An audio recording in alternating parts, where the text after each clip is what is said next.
They never congratulated me when I closed my first deal. They just asked, "So, when will you finally settle down?" To them, my success was a detour, a distraction, a failure dressed up in tailored suits. So when Chloe's wedding invitation arrived, I didn't smile. I flinched. The envelope was perfumed and cream-colored, thick like her makeup, expensive for no reason. Inside, my name, Ava Vance, appeared in that soft, swirly font they always use to announce bridal showers or baby gender reveals. The kind of font that implies women should only be celebrated when they're giving themselves away. Then I saw the note, written by hand. Chloe's handwriting still looked like high school, bubble letters with glitter pen hearts. But her tone? Razor sharp beneath the sugar. "Can't wait to see you, sis. Just a heads up, theme soft pastels, no black, no blazers. Let's keep the vibes chill and photo-friendly, okay? Love ya." See, it wasn't a tip. It was a warning, a leash disguised as lace. It screamed, "Don't come here as yourself. Don't come here to outshine me. Come here as the disappointment we've always whispered you are." And the worst part? This wasn't new. It was just louder. I could still hear my mother years ago, after Chloe cried over a breakup and I didn't. "She has a heart, Ava," Mom said, not unkindly. You have a plan." "I do. I always do. It's what built me a life that no one claps for." I almost tossed the invite into the shredder. But then something stopped me. Ethan Moore, Chloe's fiancé.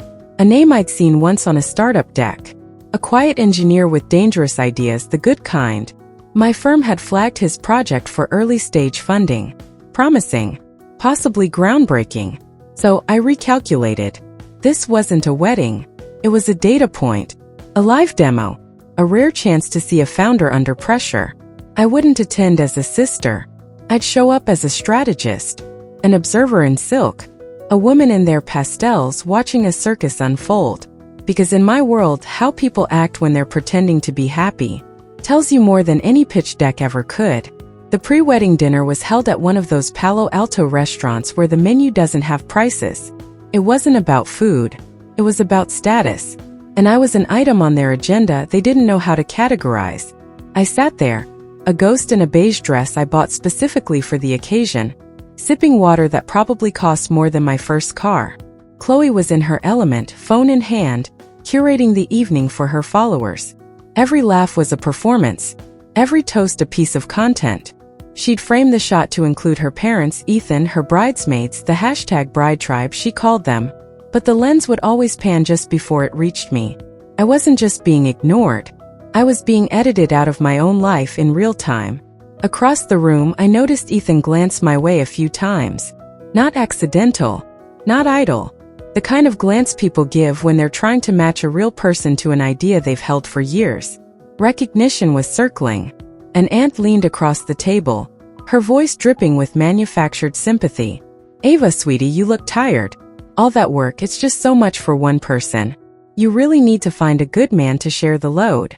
I just smiled. A quiet, empty smile. Then he approached. "Ethan." He walked over to my side of the table, away from the noise, his posture a little hesitant but deliberate. He wasn't looking at me like I was Chloe's forgotten cousin. His eyes held a different kind of light. Recognition. "Ah, excuse me," he started, his voice low. "You're your Ava Vance, right?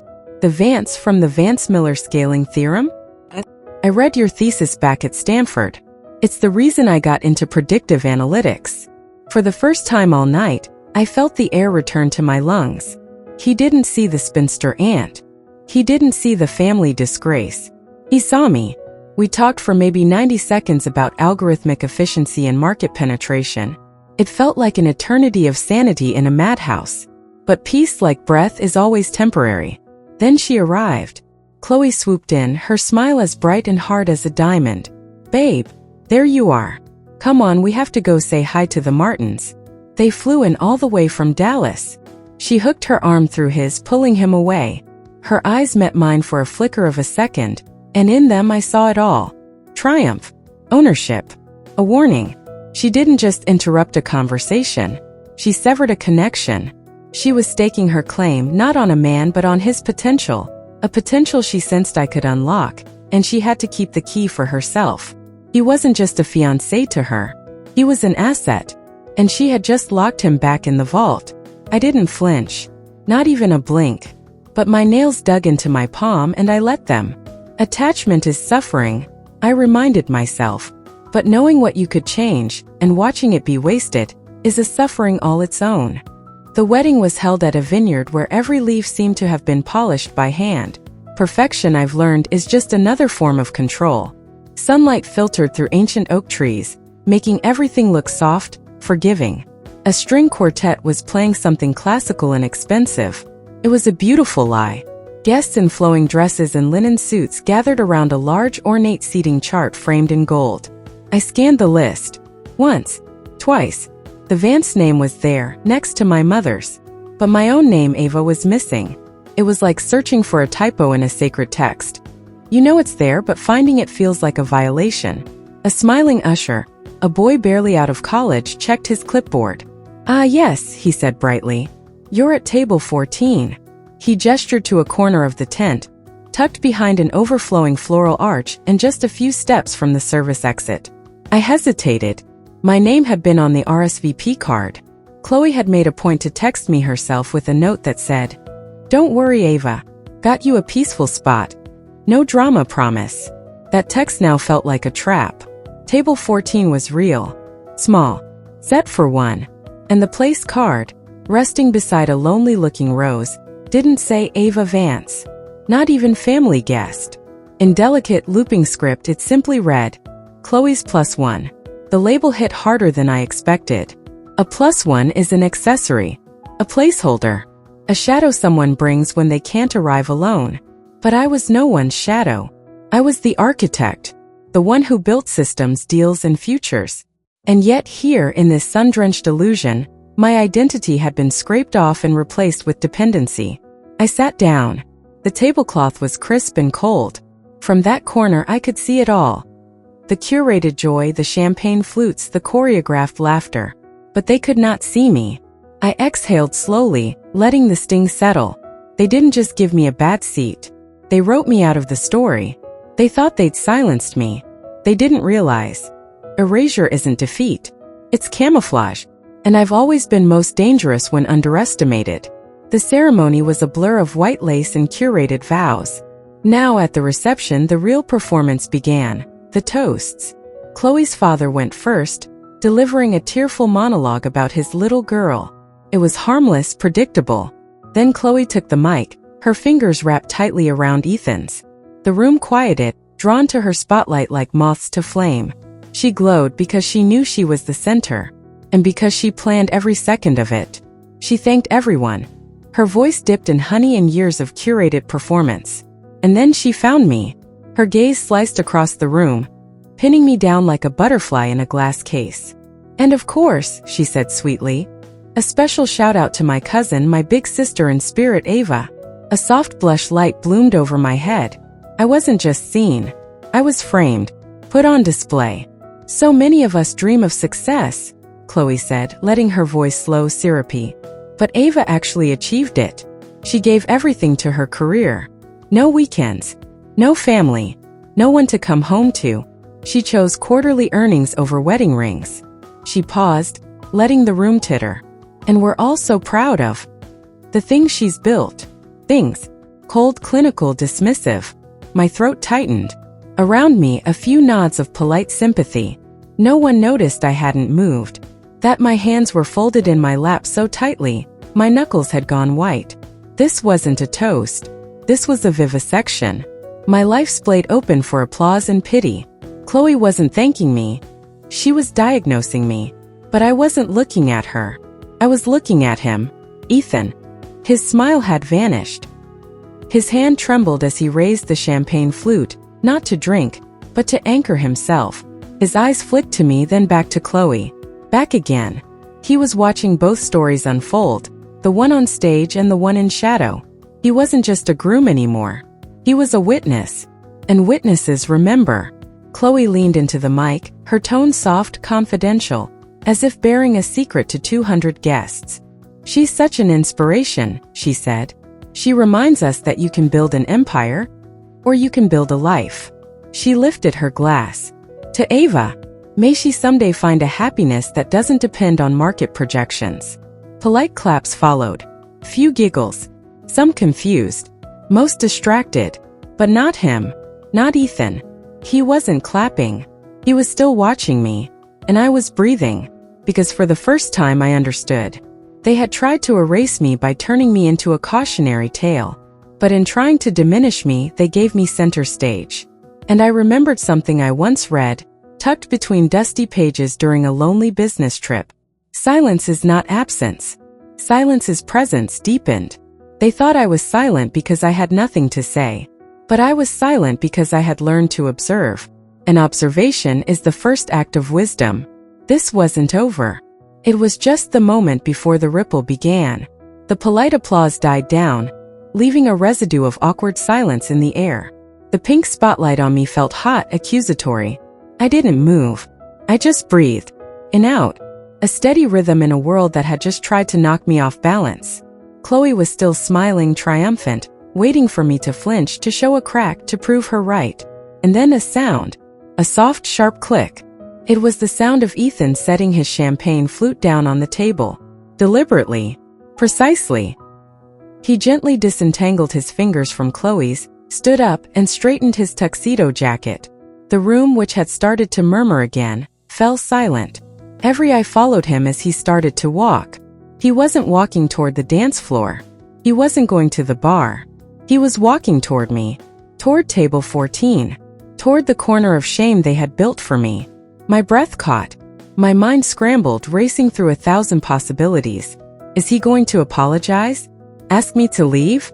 Say something worse, publicly? A flicker of doubt passed through me. Maybe I shouldn't have come. I straightened my spine anyway. Chloe's face twisted slightly. Confusion, then worry. Babe? What are you doing?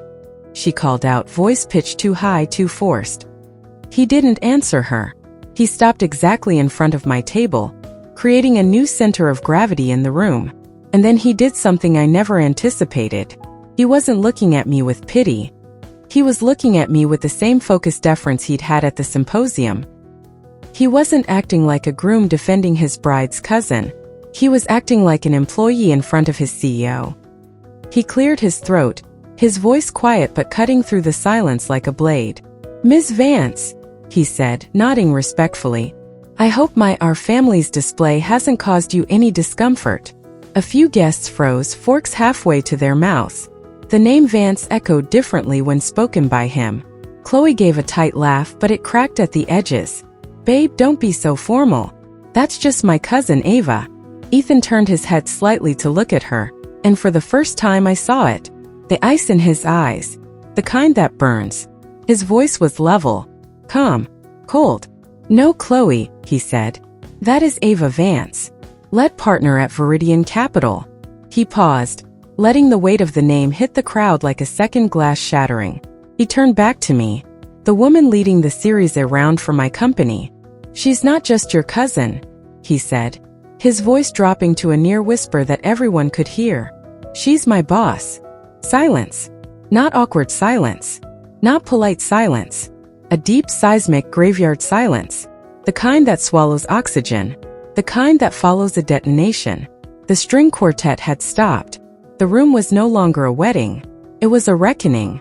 And every eye turned, not to me, but to the bride. The clown who had just spent 10 minutes mocking the ringmaster. Silence has a sound. It's not always dramatic. Sometimes it's the sound of eyes avoiding contact, of shoulders stiffening, of wine glasses quietly set down before the sip. After Ethan's words, the silence that followed wasn't just stunned. It was mortified. Then came the ripple. A fork clinked against a plate. A heel shifted. A whisper. Viridian, wait, Viridian? The series of funder for OmniGen? She was on the Forbes list last year, wasn't she? Suddenly, every version of me they had dismissed, too intense, too private, too cold, was rewritten in real time. The pity turned to fascination, then reverence, then fear. They were recalibrating. And Chloe was crumbling. Her lips parted as if to protest, but no words came out. Her fingers were trembling as she clutched the edge of her gilded bride's chair, knuckles pale. I watched her try to summon that smug smile again, but it never made it past the tremor on her jaw. She turned to Ethan, searching for confirmation that this was a prank, a correction, anything to undo what had just happened. "Ethan," she whispered, a pleading in her voice now. "Tell them it's not true. Tell them she's not." He didn't move. He didn't need to. It was never my voice that undid her. It was the silence after his. The name Ava meant little in this room. But Viridian Capital? That name cracked the floor beneath her heels. For years she had curated her image to perfection. Luxury filtered through Instagram, empathy filtered through captions, ambition hidden beneath faux humility. But you can't filter a room full of venture capitalists' wives and tech founders. And they were all here. And they were all watching. She finally looked at me. Not to insult. Not to plead. Just to see. And what she saw was not her cousin. Not the shadow she'd outshone. But the mirror. Of everything she'd faked. Of everything she'd tried to become. The final collapse wasn't loud. Her knees gave way gently, as if surrendering to gravity, and she sank into her chair like a string-cut puppet. The silence didn't break. It only shifted, into the kind of silence reserved for irreversible mistakes. For public undoings. For people who finally see the cost of their cruelty too late. I watched her for another second, no longer as family, but as a study in consequences. The architect of her own ruin. The show was over. And I never stay for the cleanup. With a quiet grace I didn't feel but could perform, I folded my linen napkin and placed it beside my untouched plate. I stood up. The soft scrape of my chair against the floor hit the silence like a cymbal. Heads turned. I didn't look at Chloe, crumpled in her chair. I didn't look at my mother, frozen in open-mouthed disbelief. My eyes met Ethan's across the room. He didn't move. Neither did I. But I gave him a small, almost imperceptible nod. Not forgiveness, not camaraderie. Just professional courtesy. Then I turned toward the exit. That's when she moved. Chloe lurched from her chair, desperation crackling like static around her. Her dress tangled at her feet. She stumbled forward. "Ava, wait." Her voice cracked, half whisper, half plea. Her manicured hand clutched my arm like a drowning grip. "Please don't go. We can fix this." I didn't know. I swear. I didn't turn immediately. I looked down at her hand on my arm. Felt like a shackle. A desperate last tug into her chaos. Then I turned slowly. Her eyes were wild, rimmed in mascara-streaked panic. "Let go of my arm, Chloe." My voice wasn't angry. It was detached. Quiet. The voice I use when closing a deal. Ending a contract. Severing ties. "But I'm sorry," she gasped. "If I had known, I never would've." "You meant every word." Still quiet. Still surgical. I looked past her. Past the smudged makeup and ruined dress to the crowd. 200 faces watching frozen. The spotlight above us didn't waver. Still fixed. Still brutal. Then I looked back at her. "You wanted the spotlight, Chloe," I said, each word deliberate. "Own it." And in that moment I did look her in the eyes, really looked. Not with contempt. Not with rage. With clarity. Then I gently peeled her fingers from my arm. No struggle. No drama. Just a clean release. And I walked away, no theatrics, no look back. Just the sound of my heels tapping toward the cool night air. She was left standing there, surrounded by silence, the shards of her ambitions glittering under the spotlight. The star of a tragedy she wrote herself. I didn't look back. I didn't need to. The real wreckage wasn't my responsibility, it never was. But I could still feel it unfolding behind me. Like a stage still echoing even after the curtain has fallen. A shift in air. A gasp caught mid-throat. The silence wasn't silent anymore. It was charged. Fractured. It was Ethan who finally stood. Not in a rush, not in a rage. Just deliberate. Controlled. Like a man who knew the storm inside him had a precise trajectory. He moved slowly toward Chloe. Each step clipped the hush of the room shorter. Each footfall landed like punctuation. She was still in the chair, frozen. Mascara streaked like ink across porcelain. A porcelain that was starting to crack. "Ethan," she whispered, reaching out slightly, a tremble in her hand. "Please." I didn't know. I thought she was just Ava. That was it. The moment the illusion shattered, he stared at her for a second longer, then finally spoke. A joke. His voice didn't rise. It cut. You stood there in front of everyone and mocked a woman you've known your entire life. You called her a disgrace, not because you didn't know who she was, but because you did. You knew. Her lips parted, but nothing came out. He didn't flinch. You've heard me talk about the Vance-Miller theorem for months. You've seen her face on my screens at 3 a.m. You knew how I spoke of her, of the mind I admire. You saw the respect, and you still did this. On our wedding day. Murmurs rippled. A woman at table 3 audibly gasped. The best man slowly put down his champagne glass. A young girl, maybe a cousin, clutched her mother's hand tighter. Then, without a word, Ethan reached for his ring. It didn't slip off easily. He had to twist it, just a little. His fingers trembled, not from hesitation but from restraint. The gold caught the spotlight above as he placed it, gently, onto the tablecloth in front of her. No clang, no crash, just a whisper of metal on linen. But to Chloe it might as well have been thunder. He leaned in slightly, his tone softer now, but colder than ever. The woman I planned to marry wouldn't humiliate someone just to feel taller. And if she would, maybe I never really knew her at all. He turned and walked off. Not storming, not flinching, just gone. Leaving her with a ring, a ruined fantasy, and 200 pairs of eyes that no longer admired her, only pitied her. I didn't hear from any of them for 3 days. The silence wasn't just quiet. It was sacred. I spent it in my penthouse, curled up in the corner of the sofa with jasmine tea, and the sound of the city below, alive yet distant.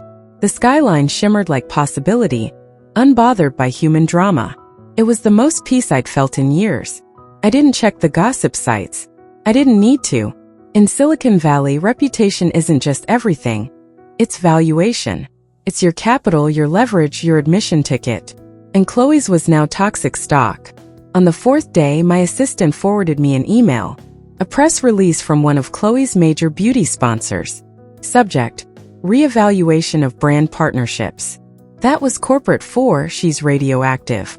No mention of the wedding. Just a bland statement about their renewed commitment to authenticity and integrity in brand voices. It was PR poison disguised as virtue. Then came another. And another. Not a landslide, just a quiet, methodical disintegration. Like watching paint flake off a facade you always knew was too glossy. Her Instagram follower count dropped by the thousands. A week ago her bio said, wife, brand visionary, rising light. Now it said nothing. She wasn't being destroyed by cancel culture. She was being forgotten by relevance itself. And for someone like Chloe, being invisible is worse than being hated. I didn't feel joy. No fireworks of justice. Just a stillness that felt earned. It wasn't vindication. It was validation of something deeper. That truth doesn't always need a sword. Sometimes it just waits. And when the world turns, as it always does, it reveals. The universe doesn't require us to be executioners. Only witnesses. Chloe's ruin wasn't something I engineered. It was a mirror. And she broke herself trying to punch her reflection. Most stories end with a bang. A wedding, a funeral, a final confrontation. Mine ended with a quiet click. The sound of an out-of-office reply activating. I took a month off. Not to escape, not to heal. Just to be. I didn't go to Europe. I drove north to the glass house in Big Sur that no one ever visited but me. Perched on a cliff watching the Pacific breathe, slow, ancient, indifferent. No neighbors. No expectations. Just space. A week in, Ethan's email came. It was short, professional, humble. He said he was stepping down as CEO, that his co-founders deserved clean momentum heading into Series A. He didn't grovel, didn't apologize for Chloe. He didn't try to explain the past. He simply said, "Thank you for the clarity. I wish you well." I read it once, then archived it. I wasn't angry. I wasn't proud. I just knew I wouldn't reach back. A man like Ethan didn't want rescue. He wanted to rebuild from ashes. That I respected. But talent like his is rare. So I typed one line to my junior partner. Track whatever Ethan Moore builds next. Get in early. Then I closed my laptop. I stepped onto the deck barefoot. The morning air tasted like salt and eucalyptus. Waves crashed into rock in rhythmic surrender. They weren't angry. They just were. For most of my life, I thought their approval was the summit. That if I climbed high enough, degrees, titles, companies, they'd finally see me. That one day, someone in my family would look at me and say, "You did it." But that day never came. It wasn't about ambition. It was about hunger. I once memorized every award my cousin ever won, hoping one day someone would do the same for me. I didn't want applause.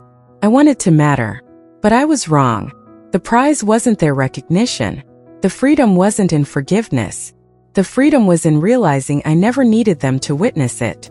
My life wasn't plan B. It was the masterpiece. And I was the artist all along. They didn't fail to understand me because I was complex. They failed because they never tried. They saw a problem. I was the solution. Too sharp, too loud, too much. And not once did they wonder why I had to be. The tragedy wasn't mine. It was theirs.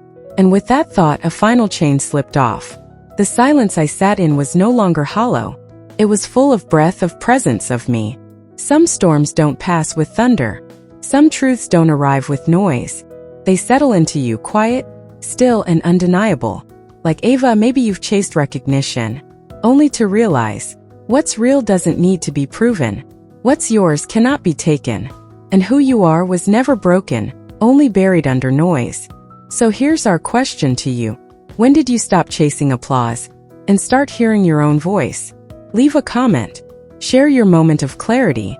Not for validation, but because insight, like light, spreads best when passed on. And if this story brought you stillness, subscribe, stay with us. Because sometimes the most powerful revenge is no revenge at all, just letting go.